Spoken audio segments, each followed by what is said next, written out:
Chapter 24. The Architecture of Destiny. The final confrontation took place on the boardwalk, under the eyes of the city council and a crowd of hundreds. Eleanor stood with her demolition crew, ready to give the order. "Stop!" Jack shouted, stepping forward with the journal and the blueprints. He explained the structural integrity of the arch. He showed how the architecture of a lie had actually been the architecture of a community, one where every shop supported the residents, and every residence gave life to the shop. The city architect confirmed Jack's findings. The demolition order was rescinded on the spot. Eleanor Prynne's tech empire had met a force it couldn't compute, the weight of 40 years of shared history. As the crowd cheered, Jack looked at Sophie. "You saved it. Sophie, you saw the arch. I learned from the best," she said, looking at Jack and Janet. Larry Dallas stepped forward, snapping a photo this time, a genuine one that would make the front page of the Los Angeles Times. Larry leaned in and whispered, "I guess you really can't shake the trippers, eh, Jack?" "Not as long as we have the right foundation, Larry," Jack replied, winked. Chapter 25. The Final Knock.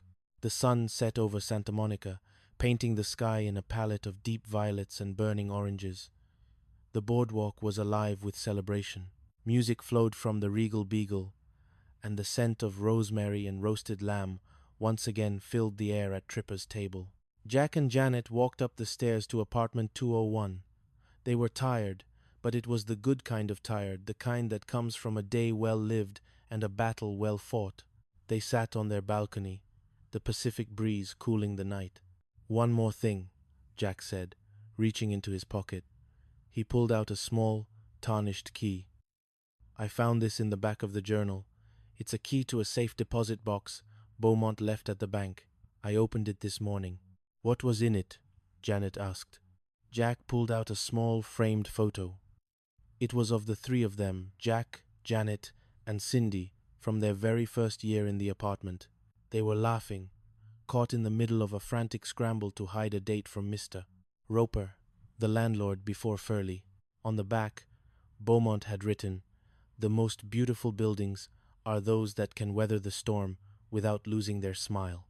To Jack, Janet, and Cindy, the architects of the only truth that matters, each other. A soft knock came at the door.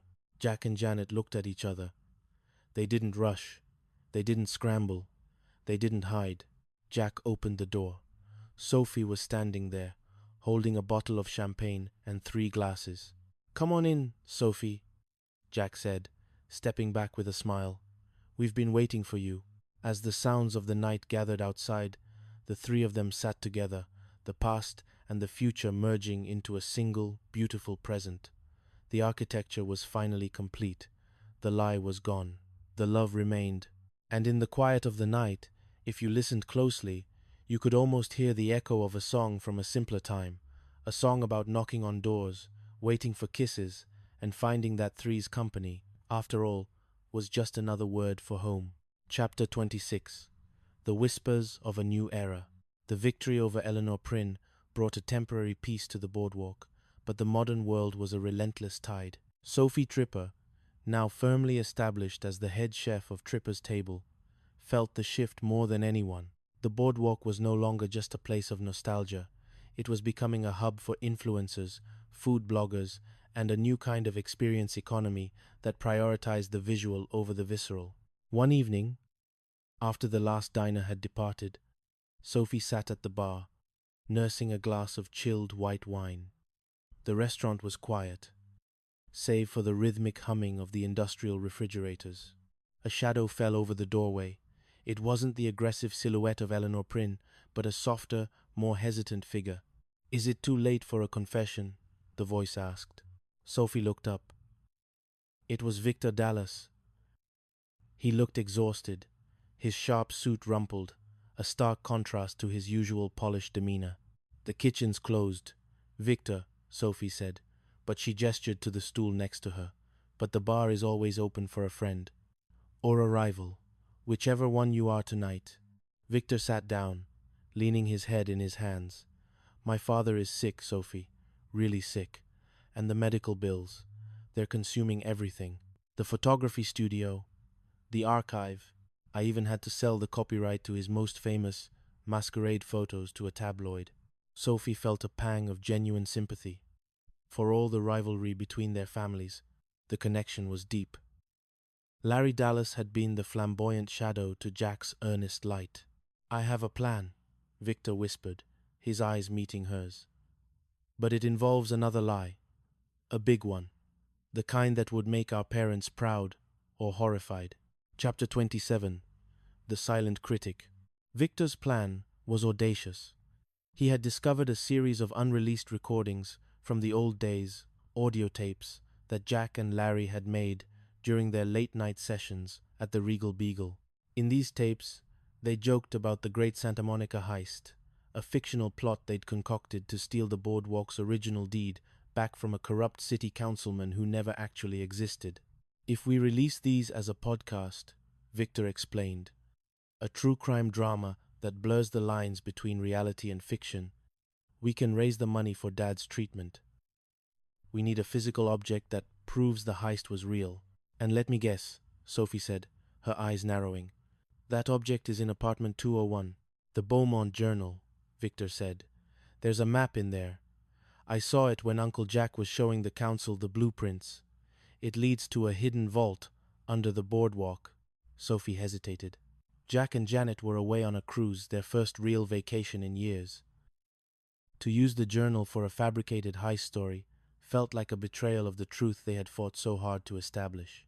But as she looked at Victor, the boy who had been her childhood playmate, the man who was now desperate to save his father, she saw the old tripper spirit flickering. "We're not going to lie, Victor," Sophie said firmly. "We're going to tell a tall tale. There's a difference. We'll call it The Legend of the Three. It'll be a tribute, not a scam." They spent the next month recording. They combined the old tapes with modern interviews. They turned the history of the boardwalk into a mythic journey.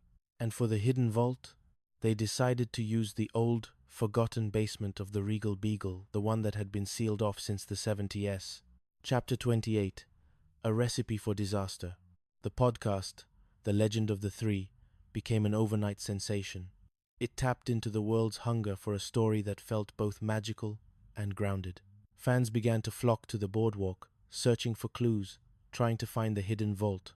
But with fame came a new kind of scrutiny.